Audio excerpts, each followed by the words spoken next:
The 6th of August last year, I was writing about the Indian Ocean and what I described as a port race, and I said everybody's jostling for optimal geo-economic positioning in the Horn of Africa.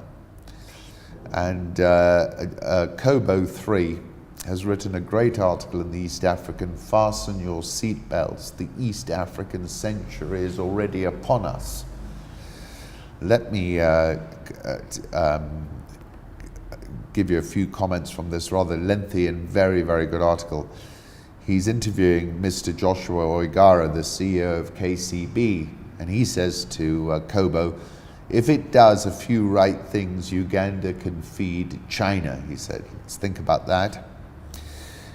Joshua also said institutions like KCB work regionally, give credibility to the East African project, but money, says Oigara, is the easy bit. It is not the magic bullet. The magic bullet is logistics and infrastructure.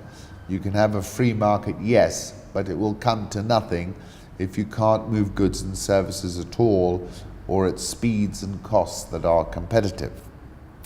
The median age in the East African community is 18. Uganda is lowest at 15. On the other hand, the median age of Southern Africa is 25.7. That's an interesting nuance in the demographic dividend story.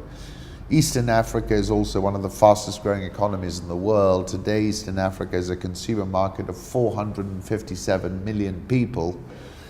This will grow to 587 million by 2030 and 800 million consumers by 2050. The global population growth will be driven by a population explosion in East Africa.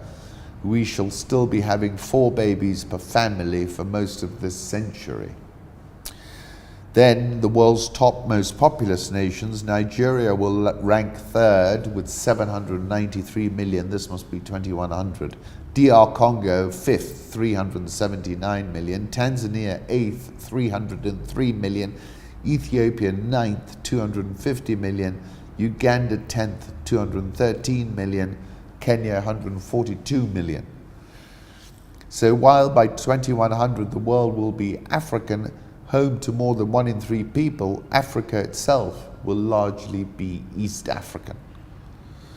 Then he says the northern half of the Indian Ocean, flanked westwards by Asia and eastwards by Africa, will have the world's largest economies and most of its population.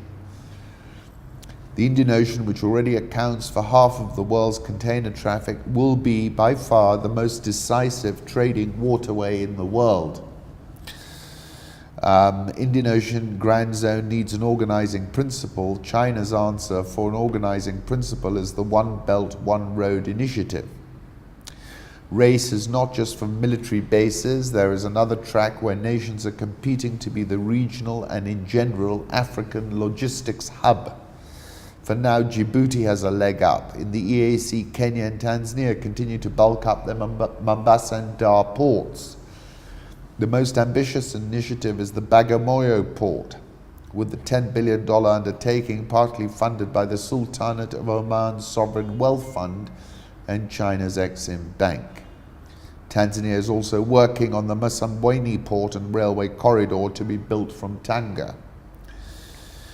This means that between 2025 and 2040, the East African coastline will be littered with the most foreign military bases in the world, but also possibly the busiest chain of ports outside China. Then he's talking about the east side, majority of fastest growing economies being found there. By 2030, we shall see the myriad economic groupings collapsing into probably 2.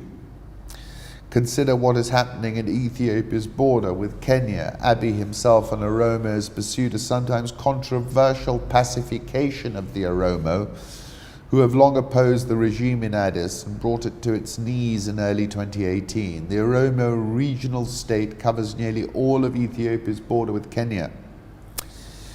He's saying in the past 1 year, Kenya has reaped a boom from its Ethiopia-facing investments of the past decade. Construction of the Mombasa-Nairobi-Addis Ababa road has brought Mombasa back into play. Big is a key port for Ethiopia. Very interesting article, worth watching. Here's a short clip that I put up about this Nairobi-Addis Ababa road corridor and the amount of boost that the AFDB was expecting.